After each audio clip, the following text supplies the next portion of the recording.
The Gateway Arch. This architectural masterpiece is a symbol of westward expansion. Constructed in the 1960s based on the designs of Eero Saarinen.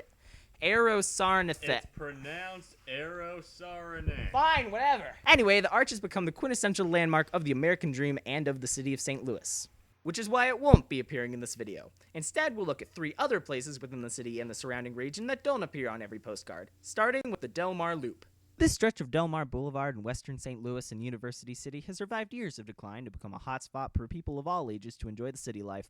A walk down this street takes you by many St. Louis favorites such as Blueberry Hill, Vintage Vinyl, Fitz's, the Tivoli Theater, and whatever this is.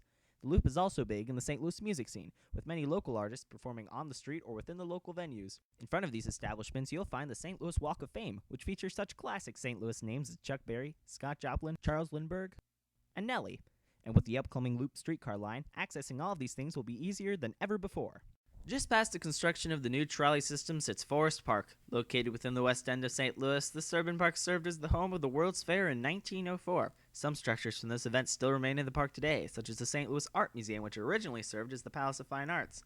Other than that, there's the bird cage at the zoo is from the fair, and Brookings Hall at WashU, I think, was built for the fair. Oh, and the World's Fair Pavilion was built by the Exposition Company after the fair while they were cleaning up the park. Get on with it! With its size and numerous attractions, it takes more than one outing to fully enjoy Forest Park. You can learn about the region's history at the Missouri History Museum, catch a show at the Muni, or cross over to the St. Louis Science Center.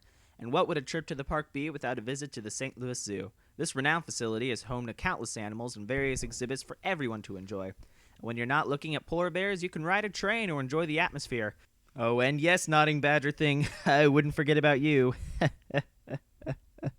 And all of these excellent attractions in Forest Park are free of admission. With its excellent views, beautiful landscaping, and fascinating wildlife, Forest Park is practically required for any visit to St. Louis. But beyond the mighty woodlands of the park, towering high and mighty over the motorists on the freeway, sits a rather underappreciated landmark in the St. Louis region. The world's largest Amoco sign, located just within the city limits in a beautiful neighborhood, advertises the aforementioned defunct oil company. On its perch above the intersection of Clayton and Skinker, this local oddity is a great example of American folklore.